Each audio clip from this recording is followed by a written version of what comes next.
என் அன்பு தமிழ் உறவுகளே, அன்பு வணக்கம்.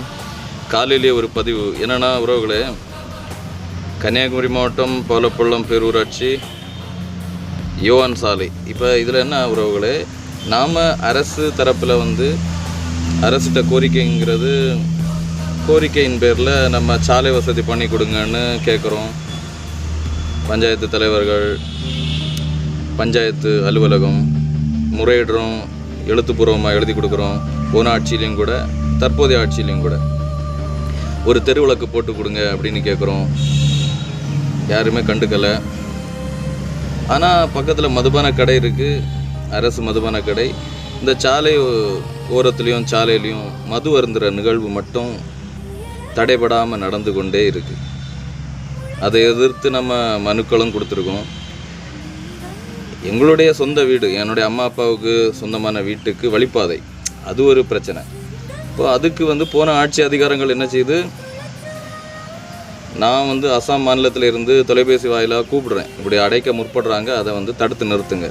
தடுத்து நிறுத்தினா இந்த பிரச்சனை இல்லை. காவல்துறை தலையீடு, பால்வளத்துறை அமைச்சர், இதுக்கு முன்னாள் அமைச்சர் மனோ தங்கராஜ் அவர்கள் தலையீடு. இப்போ இந்த தலையீடுகளின் மத்தியில் நம்ம வழக்கு தொடுத்திருக்கோம். நீதிமன்றம் போய் நீதியும் நமக்கு மறுக்கப்பட்டிருக்கு. நமக்கு சொத்து பத்திரத்தில் வழிப்பாதை குறிப்பிடப்பட்டிருக்கு. அப்போது ஆக்கப்பூர்வமாக நமக்கு மென்ஷன் பண்ணியிருக்கு, குறிப்பிடப்பட்டிருக்கு. அப்போ அந்த வழிப்பாதை நமக்கு உறுதி செய்து தரக்கூடிய பணி அரசின் பணி. வட்டாட்சியர் நிர்வாகம், வட்டாட்சியர் அலுவலகத்தில் நம்ம மனு கொடுத்தோம்.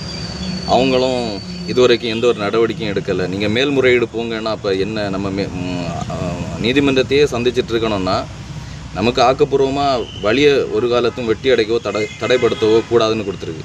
இந்த அரசியல் கட்சிகளில் தான் வெவ்வேறு விதமாக அரசியல் கட்சிகள் செயல்படுறாங்க தமிழ்நாட்டில். அப்படி பார்க்கும்போது 1ஆம் கட்சி 2ஆம் கட்சின்னு கொடுத்துருக்கு சொத்து பத்திரத்தில். இந்த ஆதாரப்பூர்வமான இந்த பத்திரத்தையும் நம்ம அங்கே ஒப்படைச்சிருக்கோம் எங்கள் வட்டாட்சியர் அலுவலகத்தில். நம்ம கேட்குறது ஒன்றுமே நடக்கலை. மக்களை இங்கே பாருங்கள், சாலை அமைச்சு கொடுங்கன்னு கோரிக்கை விடுத்தா சாலை அமைச்சு கொடுக்கறதில்ல அரசு தரப்பில். தெருவிளக்கு அமைச்சு கொடுங்கன்னு கேட்டால் அதை அமைச்சு கொடுக்கறதில்ல. ஆனால் மதுபான கடை மட்டும் திணிக்கப்பட்டிருக்கு. அது மட்டும் சாலை ஓரங்களில், பொது இடங்களில் சாதாரணமாக மது அருந்துகிற நிகழ்வுகள் எல்லாம் நடந்துட்டு தான் இருக்குது. அதுக்கு அபராதங்களோ இந்த மாதிரிப்பட்ட நடவடிக்கைகளோ அரசு தரப்புலேருந்து எடுத்த மாதிரி இல்லை.